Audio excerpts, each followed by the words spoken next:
Sister Jayanti, Om Shanti, welcome. Nice to see you again.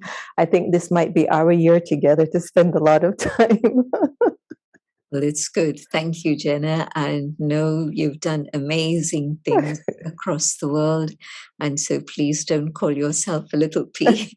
I'm a little P. I'm a little P. I love having all of my big sisters like you. Listen, everyone, you're going to see how humble she is.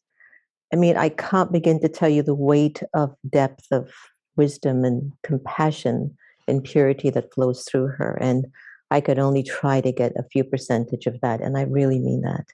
But let's move on because Gentiben, a lot of people are really excited about me actually taking this time to go deep into you to find out what's been going on in that beautiful soul of yours and to help them to find some tools about this great awakening. I mean, I remembered when we came into the Brahma Kumaris, we were told about this energy of time called the confluence, this age between the dark and the light. And some of us maybe thought that it was a short period of time, and some of us, like yourself, have been on the journey for over 50 years. And I'm looking at now the pandemic, what we're witnessing for almost 2 years, a confluence happening within the world, within the world. Could you share with us, in terms of the confluence that you're witnessing in the world, what should people start to do now with the way that things are at this time? Because it is different. And the question is, are we coming with some different ideas and different thinking?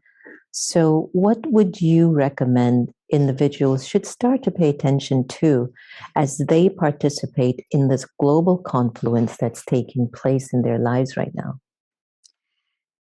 Let me put it into a little bit of a context first before taking it onto individual responsibility, which is very much part of the story.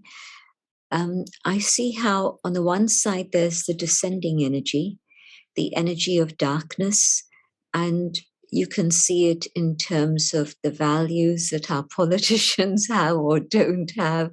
You can see it in terms of the way people have reacted almost with hysteria to the pandemic, different responses, different ways. But it hasn't been a normal response. It has been quite hysterical in some ways. And then there's also the whole situation with climate change, and we wonder why things are the way they are, and we don't understand what our role has been to trigger all these horrific natural disasters that we keep seeing continually all the time. So you see the descending forces, the descending energy, but also there's this awakening that's happening, and people more and more aware of prayer, of God, of meditation, and wanting to find out about spirituality. And so this beautiful awakening that's happening is happening across the planet. And what I need to do for myself personally is just ask myself, what are my own inner core values? And probably when we go on that inner journey, then we may see that there's actually quite a discrepancy between those inner core values and what I'm doing in the world out there, how I show up in the world. And maybe that's the start of my journey to say, well, how come there is this discrepancy? And what is it that I can do to align myself so that it truly is my core values that are being expressed in my life? No matter what else is going on around me, can I actually do that? And so I think that this is something that everybody can do. Spend just a few moments going inwards and just asking this question, well, what are my real core values? But sometimes not always easy to answer because we don't spend a lot of time inside of ourselves, Sister Jayanti. And we're so distracted by social media, relationships, technology, the economy, health. And the fact that we're so removed from the real essence of the soul, how do we start to really tap into the soul to be able to even identify what are my core values? Just to appreciate silence, time with myself. And it doesn't have to be hours, don't have to go to the Himalayas and sit in the mountains, but just even a few moments when I awaken. There's that state in which it's like between sleep and wakefulness, and Mm. there's a different dimension that you're in at that moment. At that moment, can I say to myself, okay, let me have a few minutes, not just under the quilt, but just a few minutes to be with my inner world and just experience that inner state of calm, which actually is there within myself. And if I enjoy those moments or minutes of that experience, I'm drawn to be able to do that again and again. When you're waiting at the traffic lights for the lights to change, Mm. when you're waiting at the train station for the train to come, whatever it may be, but there's always those few moments when you're really alone, and you can take that as an opportunity to be alone with yourself. And yes, it's true that all the devices that technology has given us are amazing toys, but let me put aside those toys for a few moments and let me explore the beauty of the world within. So let us go down the road a little bit as to the first time that you came into your spiritual awakening. I believe you were about maybe 19 years old. And I'm curious to find out if you can remember what was that switch that went on for you. We're approaching a day that's very sacred to the Brahma Kumaris community, which we both belong to. And the founder of the Brahma Kumaris, Prajapita Brahma, he had passed away on January 18th, 1969. And we're approaching that day where many of us around the world will be, going deep into silence to give our appreciation to how he has opened up our lives and have created the fortune for us to be noble citizens to society. But also the fact that you met him personally, and there must have been something in his presence that just switched you on, because I believe you were going down one of those other paths, and I was just curious to hear what was the switch that happened for you. In fact, it happened a few months prior to, well, a few weeks prior to my actually going to Mount Abu. I'd met Brahma Baba through my childhood and my teenage years because my mother was a meditator. And so that was a wonderful door that opened for me and gave me that gift. But I was in India on a sabbatical. I decided to take a gap year from uni. And so I went to India on one level to enjoy India because every time I'd gone before, I'd gone just for a very short visit with no time to actually explore anything of India.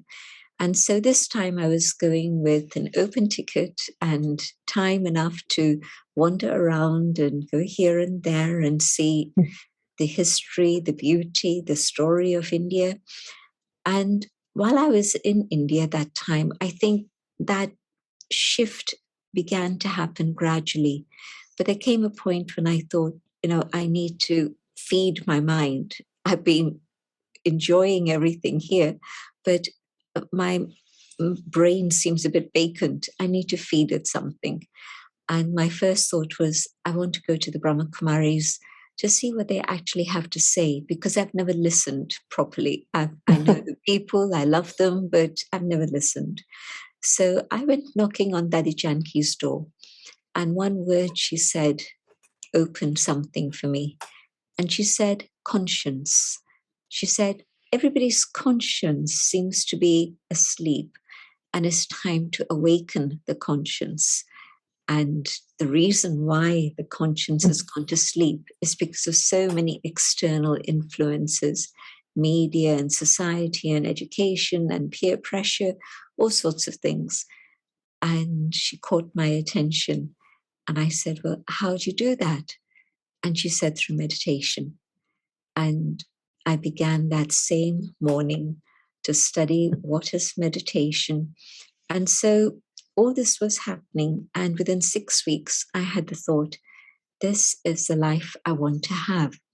I told Daddy, and she said, well, you have to tell Brahma Baba. So I wrote a letter to him. Next morning, Baba didn't let the grass grow under his feet. Next morning, I got a telegram inviting me to Abu to come with Daddy Janki, who was going to go in early June. And when I was there, then it was a very lovely meeting with Brahma Baba. And he reminded me that he had actually predicted that this is what I would be doing, that I would become a spiritual teacher. And when he'd said that, I hadn't understood Hindi language. And even now, my Hindi was a bit rusty, but it was much better than it had been earlier. And then Baba asked me to come by at night, and a group of us were there, and it was a warm summer evening, and magic happened. And his gaze of soul consciousness and God's remembrance took me beyond the physical world to another dimension. And I knew that this was the moment of connecting with God. And in that experience of meditation, very powerful, it felt as if it lasted a long, long time. I don't know how much in earth time it was, but it felt infinite. And then when I came back down, then Baba looked around and asked the sisters who were there, including Daddy Janki, what do you think Baba was doing? And Daddy Janki understood absolutely. And it was as if Baba had carried me away from the past into a very different present and a new future. So it was like a death and a rebirth. It was the great awakening of a confluence for you, wasn't it? It was indeed. And yeah. Did you ever imagine that you would have been on the journey of serving humanity while you're transforming yourself for over 50 years? I thought the changes in the world would happen very fast. I had no idea it would take me this long, or that the world was still going to carry on in the way that I see things are happening. I couldn't have predicted all this, no way. You can imagine. Who would have thought that even you would have recognized that you had the internal strength to continue on a path of such discipline, commitment, courage, community, inclusion. So many things that you've been through. So as we continue to move through this global pandemic, and thank you so much for sharing that. It was very touching as well. Because as we're moving into Brahma Baba's days, I'm telling you, I can feel so much mysticism in the air. And for those of you who might not be aware of, Brahma Baba, I will invite you to really go onto the Brahma Kumaris site to get an update on just the legacy that he's left behind by the way he has empowered so many people. When people actually leave their bodies, they kind of try to take everything with them, and whatever's left behind, that's it. But for Brahma Baba, he left everything for everyone that was present to share it with the world. And instruments like Sister Jayanti and Daddy Janki that Sister Jayanti had mentioned, who was the administrational head of the Brahma Kumaris, and she passed away, I think it's been about 2 years now. These have been spiritual silent giants that have made incredible ripples in the world. And here we are with this giant of a pandemic, which was just not ending. And it's had a devastating effect on the world, where people are really struggling with the idea of their economy, their food. Food insecurity has become a big thing. Homelessness, political instability is at the all-time high. Countries like Kazakhstan and in so many places, there's so much fear, Sister Jayanti. There's so much fear and selfishness. What are your thoughts about all of this? And what do you see as the underlying cause of the crisis that the world is facing today? I do feel that what I shared at the beginning about the loss of connecting with our own values is what has caused this erosion in society. And so I'm seeing how the pandemic has been fueled. I'm using the word very consciously because I do see that it's, the whole situation with money and fossil fuels and all of these things, and forgetting who we are and just becoming hooked into external things is actually the cause of the pandemic. We've forgotten about respect for life. We've forgotten about the wilderness and giving space to other forms of life. We've tried to take over absolutely every inch of the planet and dominate and terrorize every other species. And so I think that nature has a way of surviving whether we're around or not. And so the pandemic has been one of nature's survival mechanisms because we've really eroded that area which was urban life, rural life, and then wildlife. And so we've taken away all those boundaries and expected everything just to become our place, our home. So I think that materialistic attitude and that aggressiveness is what has caused the pandemic. And I think it's important that we understand that happened because we just got focused on the world out there instead of the world inside, in which we could stay in touch with our own truth, goodness, love. And so when the pandemic did come and there was lockdown everywhere, and again, some countries have again imposed quite severe lockdowns, but when it happened 2 years ago, 2020 March, at that time, it was really as if humans were locked into their apartments or homes and the animals took over the cities. You must have seen videos of that, where in the major cities of the world, you had animals roaming around. But today, again, with changes that have happened, again, the pandemic just seems to be evolving and new variants keep coming up. We haven't learned the lessons we need to learn. That's pretty clear. And so what's the future? The future is definitely that we have to learn the lesson that we have to have a return to our own inner core values. And the fascinating thing is that our core values are actually the same. You can talk about many different values in many different ways, but if you come down to the essence of all of those values, what you'll find is that the core values are peace, love, truth, purity, and joy. These are the essential qualities that we need to connect with within ourselves. We have those, everyone has those, but we need that attention and awareness to be able to allow what has become deeply hidden to again emerge. And that happens through prayer, contemplation, meditation, that we emerge these qualities and use them in our lives. And when we start using these, then the whole principle of nonviolence, no harm to any other creature, no harm to other human beings, no harm to nature and the environment, when we start actually practicing these things using our inner core values, then I think you'll see that state in which the ascending energy rises very fast. This is why I think that voices like yours and voices like the Brahma Kumaris and some other organizations that are doing really good work in the world by inviting people to turn inwards and check something Daddy Janki told you from the beginning, to be able to check your conscience and see if it's connected to those core values. What you're thinking, saying, and doing, does it connect to the love, the peace, the truth, the joy, and so on. And it seems a lot nowadays, Sister Jayanti, that truth is the name of the game. And, people are struggling, sister, to be truthful, even with their loved ones in their own homes.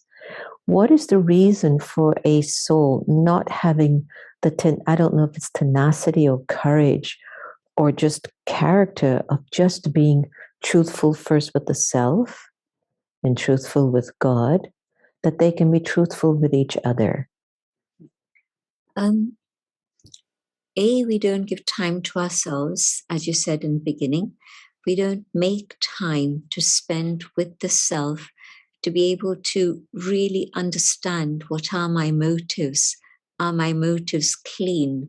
Or is there something that's selfish and greedy that's in there that's discoloring everything that I'm thinking and doing?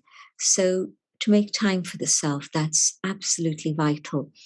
And maybe the pandemic created spaces of time that maybe otherwise we wouldn't have had. I know it's true for some people, but also I know that some people worked extra hard during the pandemic. Housewives were not just doing the work at home, they were doing the work that they would do in an office or in another establishment. Plus, they had to become home teachers for their kids. So they were actually doing 3 jobs instead of 1. But I'm thinking about how when you make time for yourself, then you begin to see what your motives are. Are they clean? And if not, can I clean them out? Because what is it that I really want? The treasures that I want are actually inside. They're not out there. But if I can tap into those inner treasures, then as I express them outside, I'm able to share them with everyone. So that's gone missing. And if I don't know myself, how am I going to be able to understand who is the divine, the source? God seems to have taken a backseat within our whole situation in the world. But an interesting thing, one of the words that people were Googling and were trying to find out more about was the word God. So, little sign of hope, a little ray of light. But if I don't know myself and I'm not willing to give time to know myself, my consciousness is caught up in mundane things. There's no space for God to be part of my life.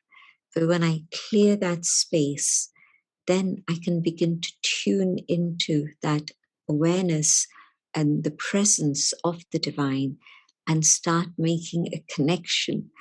And so let me at least start doing that so that then I can think about the next step of being honest with God. But as yet, I'm not even honest with myself. I don't really know what my motives and intentions are. And I need to know. And the thing with lack of honesty with human beings is lack of trust. I don't trust people any longer.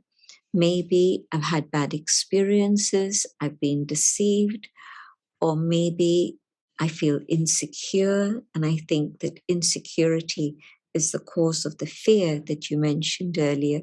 There's so much fear. But it actually stems from my own inner insecurity. There was also another very interesting thing that I understood just recently. It was an analysis of the social situation that actually then led to the pandemic taking on this very, very fearsome form that it has. And they were talking about the state of social isolation that people were experiencing prior to the pandemic.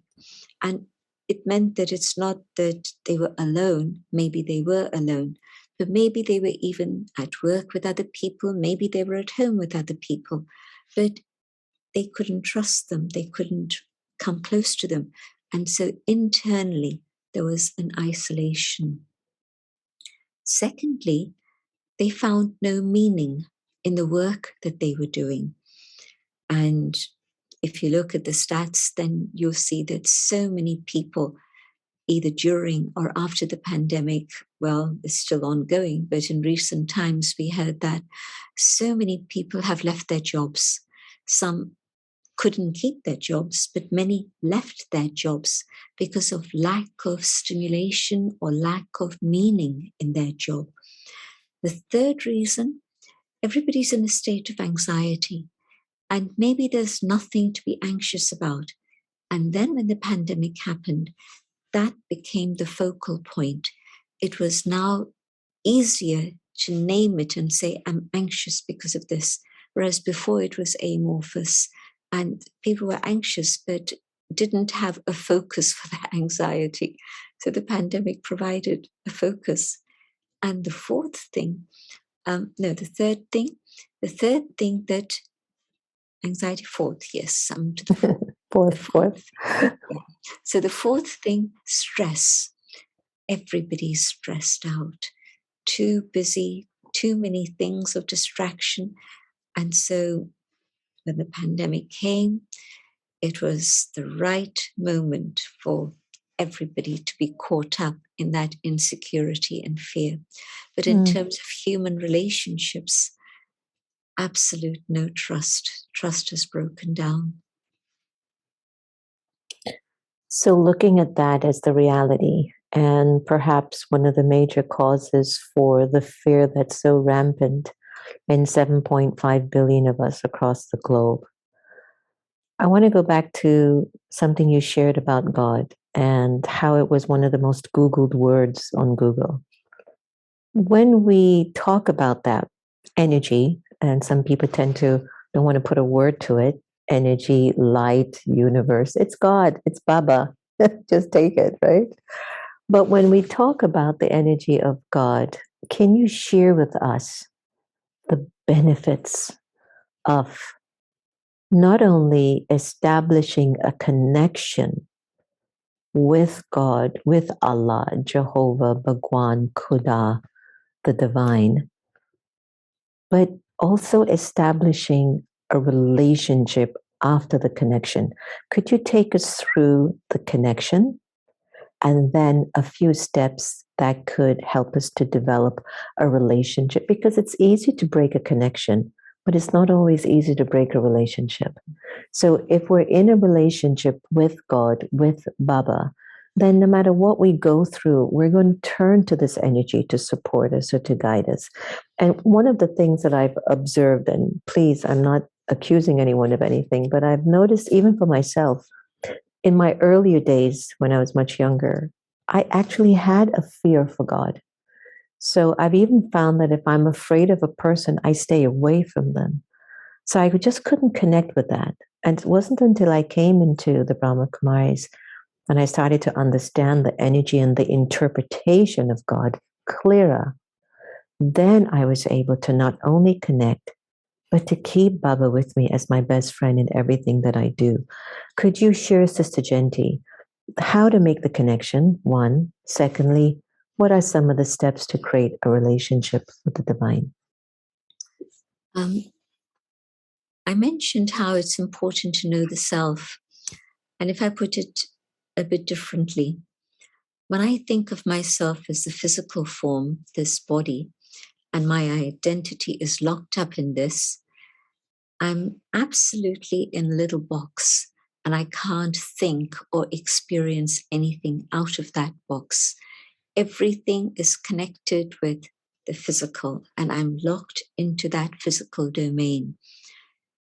When I come to the awareness of who I truly am as that inner being, a being of light located here in the center of the forehead, in this awareness of who I truly am, that light, the more I stay in this awareness of the truth of my eternal identity, the easier it is then to feel the presence of God. And there's an image behind me, which is of this little point. It's a big image, but just go deeper and deeper into that center point.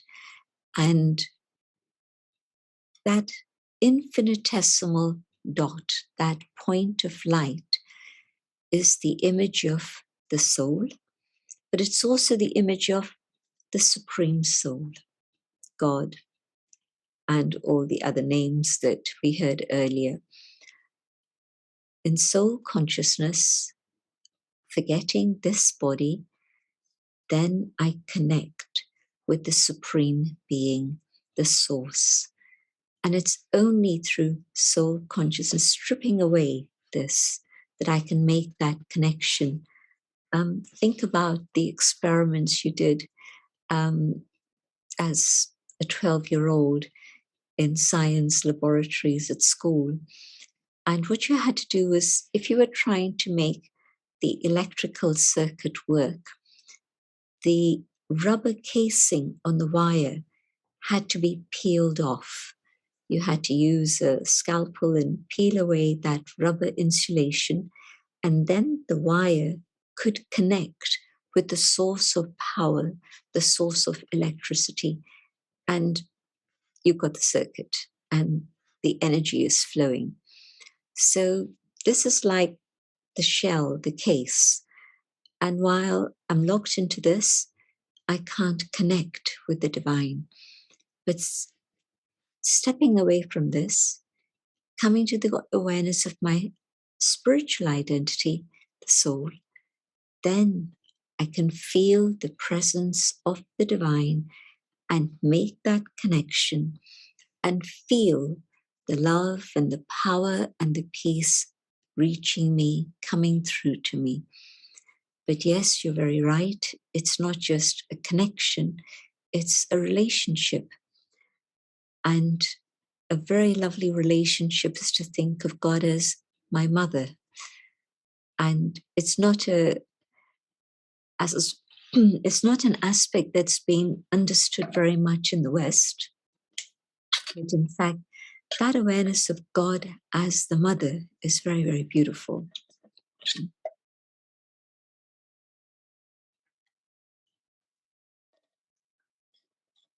It's the experience of unconditional love. And so when I think of my eternal mother, the mother who gave birth to this body is a human being, but the soul is connected with the Supreme, the Divine.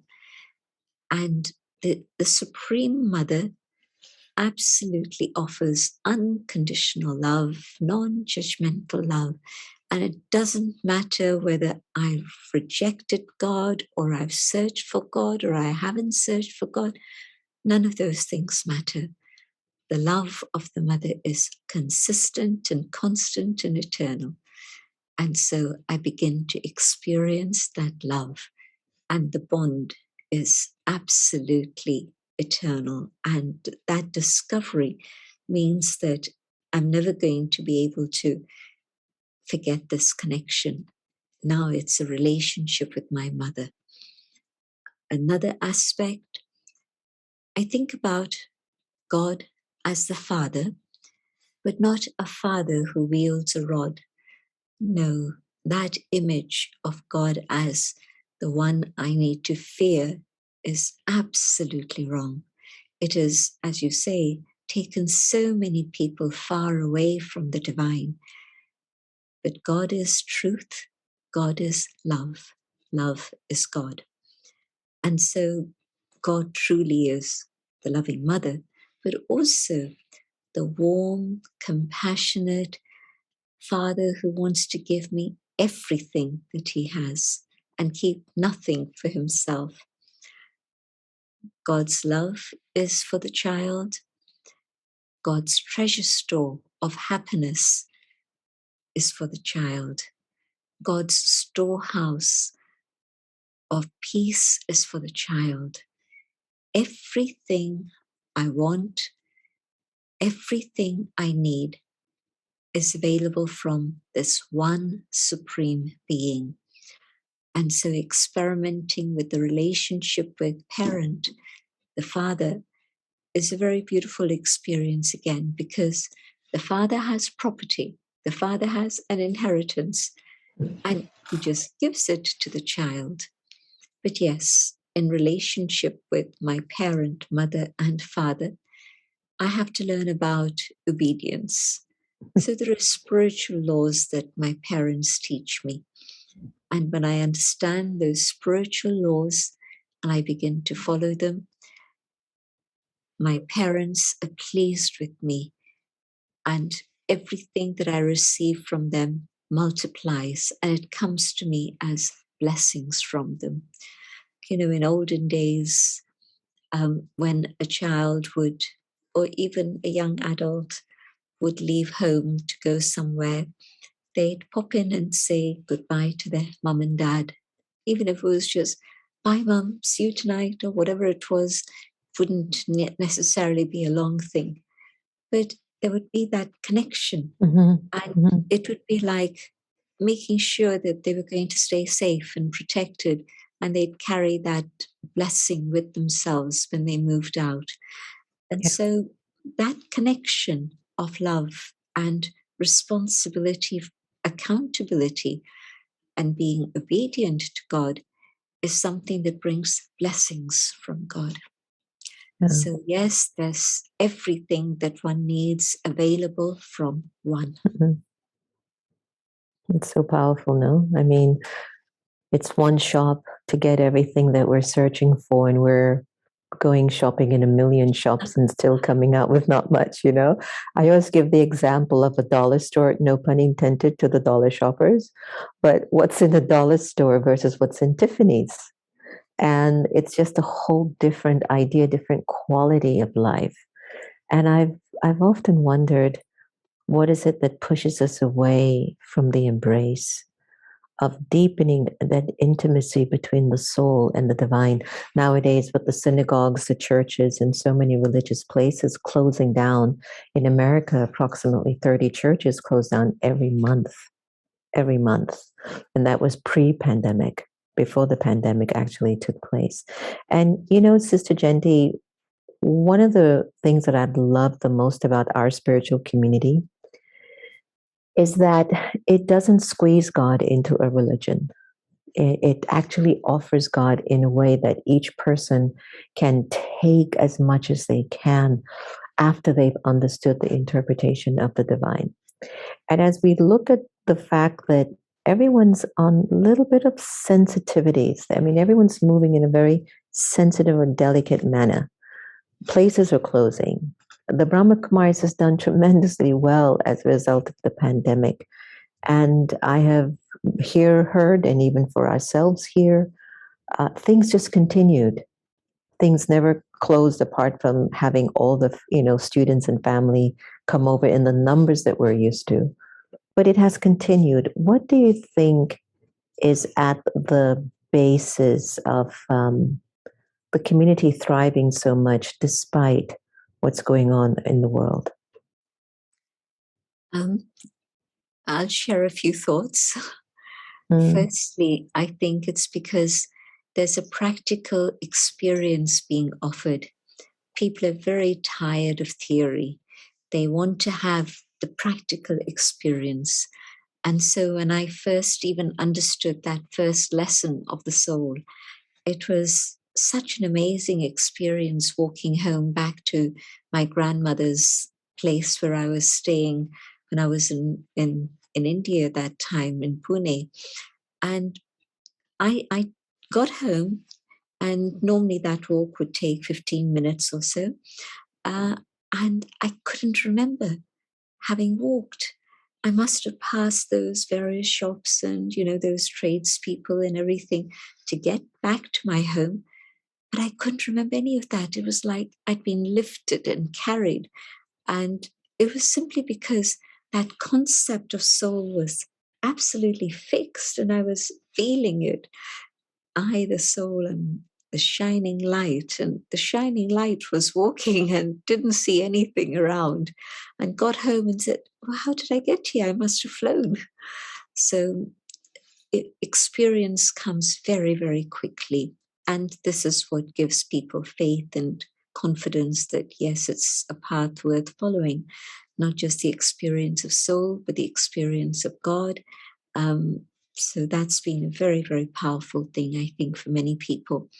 The second is that you get answers. you're never told, oh, this is too stupid, we're not going to tell you anything. There's always an answer for every single question, because it's not superstition, it's not magic, it's not mystery. It's very, very clear understanding of all the different concepts of spirituality. And so in a world in which people are very reluctant to give you answers and tell you exactly what is what, Brahma Kumaris have very clear answers for everything. So I think that's the second reason. And the third reason, and I don't mind talking about it, sometimes people get a bit shy about talking about money. But let me put it like this. The founder, Brahma Baba, would always say that spirituality is like the light of the sun. It's available for all, and it's available freely for all. And so sharing spiritual knowledge is the same. It is available for all, and it is free for all. And so I think that people also have begun to recognize that if there's a big fat price tag on something which is spiritual, they pause. They ask the question, but how come? And when they come to us, yes, of course, if they want to contribute on a voluntary basis for all our activities, whatever it is they've enjoyed and they want that work to continue, that's their choice. But there's no price tag on anything at all. Everything is offered absolutely free. And it's something that people are curious about at first. And they begin to understand how the law of karma begins to work. That if I've received something that I find useful and valuable, I'm going to want to give something back and contribute, whether it's in cash, in kind, or in service. Some people give their time, their talents, their gifts. Sometimes it's something in kind. They've been growing vegetables in their vegetable patch, and they bring along a few potatoes or a few tomatoes, whatever it may be. So that spirit of having received, that faith of knowing that, of course, they're going to want to support something that has benefited them. So I think these three factors are the factors that would make people feel that, yes, this is something worth exploring. I was remembering when you were in California a few years ago, and our wonderful brother and close friend, Reverend Dr. Michael Beckwith, you were on his stage at Agape, and I think he had asked you a question about how in the world do you all not charge or ask for money? I don't know if you remember, and you gave such a great answer, because he was saying he just cannot understand how he would be able to run his spiritual community without asking for money. And basically, I think because of the experience that the students and the members attain through the study, it is a natural energy that emerges from a very pure place in the soul. I want to give. I want to help. You know, we've just moved into a new place within 8 months during a pandemic. And I know you say there's not magic going on, but I'll tell you, it was like magic. And the fact that we've moved in and we raised the money that we had gotten for the property, I just turned to Baba, Sister Jayanti, and everyone. And I just said, yes. You know, this is God's love. I mean, this is the purity of our hearts. We've worked so hard. Okay, I guess things just had to change. And this is how we ended up here. You know, you and I could talk for ions and we could go on. And I love so much of everything that you're saying. And I think now would be a great opportunity for those to leave their remarks or comments in the comment box. What are you feeling as a result of Sister Jayanti sharing on our time together? And we are not going to be able to go for any questions at this time, which we apologize for. But please just leave your comment. How are you feeling? What did you get from our time together? are you excited about the rest of 2022 as a result of starting it off on this kind of note? Sister Jayanti, as we move into the close of our wonderful time together, is there any closing remarks that you'd like to share with us? And then after that, could you take us into a meditation, please, so we can feel what you felt at 19 when you met Brahma Baba, and Brahma Baba just spoke to you and made you have that connection to the Supreme, and you just go, okay, that's it, I'm ready. Okay. Your question first. If there's something that I would like to suggest to each one, make time for yourself. Give yourself, it's not the luxury, it's a necessity. It's absolutely a necessity to make time to be able to go into your own inner world and see what's going on. Because when I meet myself, then there's a huge, huge treasure store that opens up. And so I think it would be so valuable to start this new year with this new experience. Give yourself this very special gift of getting to know who you truly are. And yes, let's have a few minutes. Let me go inside and watch my thoughts. And the speed of my thoughts slows down.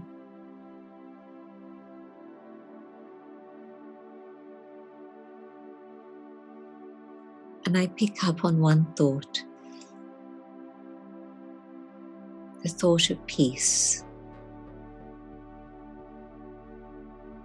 And I hold peace in my mind.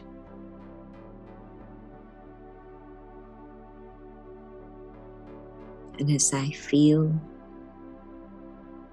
peace within my being, I realize this is who I truly am.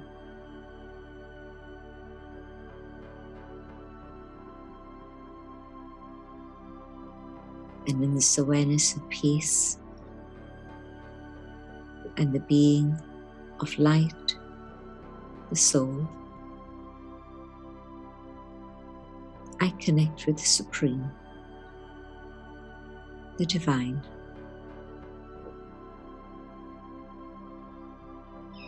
And from the Supreme come rays of love and light.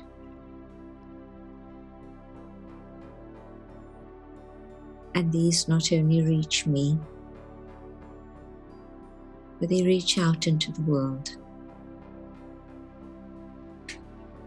And others also benefit from these rays.